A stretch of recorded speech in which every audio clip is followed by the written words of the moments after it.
Free, prior, and informed consent is important because it is part of our right to self-determination. Self-determination to us means that you have control of your own political process, your economy, your culture, and all of these things. And you can't really have control of your life unless you have control, you have consent to all the things that affect you.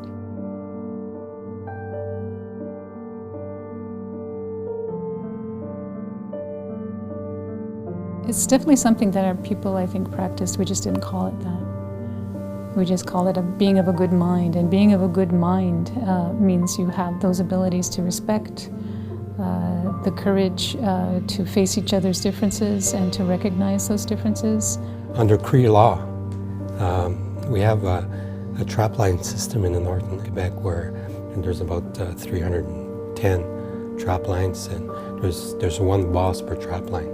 He's the tallyman. He determines who comes in his territory to get what, for how long, and so on and so forth.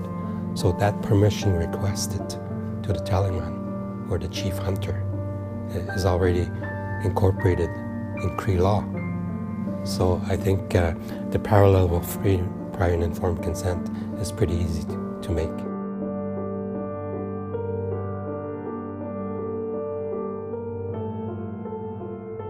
Canadian courts refer to it as consent, but usually consent, the meaning is it's got to be free. There can't be duress. And it has to be informed, because how can anyone give valid consent if they're not first informed about what they're consenting to? When you consider the right to free, prior, and informed consent, well, you also have to consider the rights of others that are at stake, and especially the human rights of others.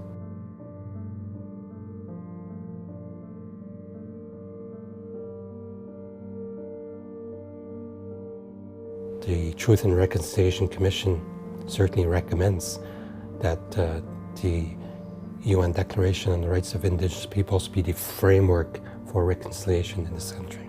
The minimum standard of the UN Declaration is a duty of states to consult and cooperate. It's not just consult. And what is cooperation? Cooperation means that the other party agrees with what you're suggesting.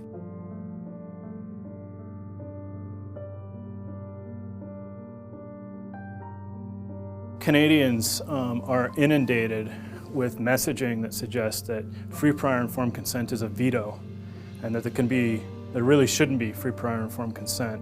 What I think most Canadians really need to know is that if there isn't any free, prior, informed consent, and if that's not acceptable, there really are no Indigenous rights. And it really is that simple. The reason why is because if First Nations can't determine how to exercise their own rights, a lot of the cultures that underpin those rights are slowly going to fade until there's nothing left. So denying free, prior, informed consent and denying self-determination to First Nations, particularly in terms of how they form their relationships to their own lands, territories, and resources, will ultimately lead to the denial of the existence of the peoples themselves.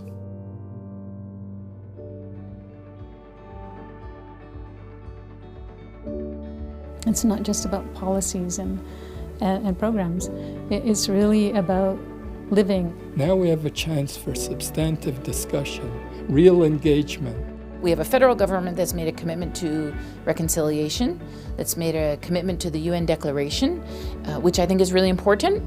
And I think that we have, maybe for the first time ever, a Canadian population that seems to have tuned into some of these issues because of the tremendous work done by the Truth and Reconciliation Commission. As Indigenous people, we have to say, no, this is our process.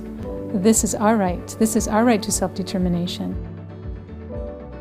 Get the useful information, educate yourself, go deeper than the rhetoric.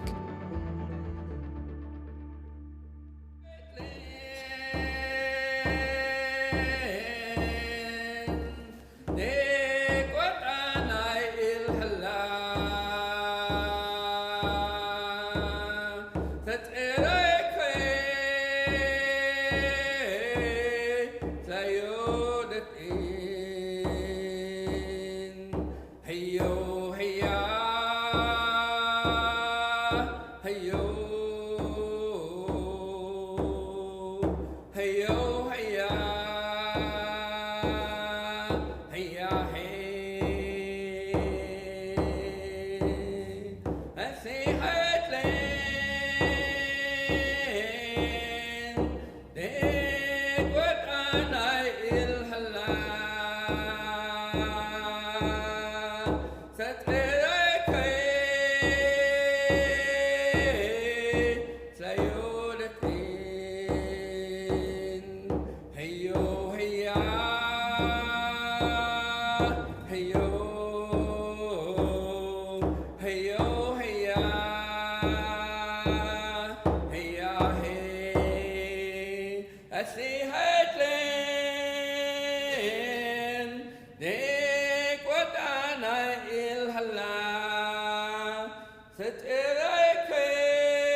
还有